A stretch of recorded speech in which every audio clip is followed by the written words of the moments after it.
Welcome to The Last Breakfast. Please enjoy the video. In this video, I will explain how to make authentic Qatari Karak tea. This rich, spiced milk tea is a beloved beverage, perfect for any time of day. We'll start by gathering our simple ingredients, then move on to the proper brewing techniques. You'll learn how to achieve that perfect balance of strong tea, creamy milk, and aromatic spices, ensuring a delicious cup every time. Let's get brewing. Now, let's brew the tea base. Start by bringing about 2 cups of water to a boil in your pot.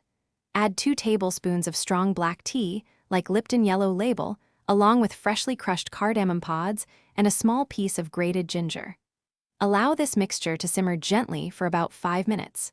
This step is crucial for extracting all the robust flavors from the tea and spices, creating a strong foundation for your Karak. Next, it's time to add the creamy goodness. Pour in about 1.5 cups of evaporated milk or whole milk if you prefer. Stir in 2 to 3 tablespoons of sugar. You can always adjust this to your sweetness preference. Bring the mixture back to a gentle simmer and let it cook for another 10 to 15 minutes. This extended simmering allows the tea to thicken slightly and the flavors to meld beautifully, creating that signature Karak richness. Finally, the moment of truth.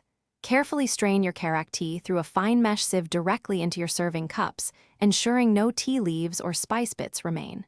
Serve it hot, traditionally in small, handle-less cups, and savor the rich, aromatic experience. It's perfect for sharing with friends or enjoying a quiet moment.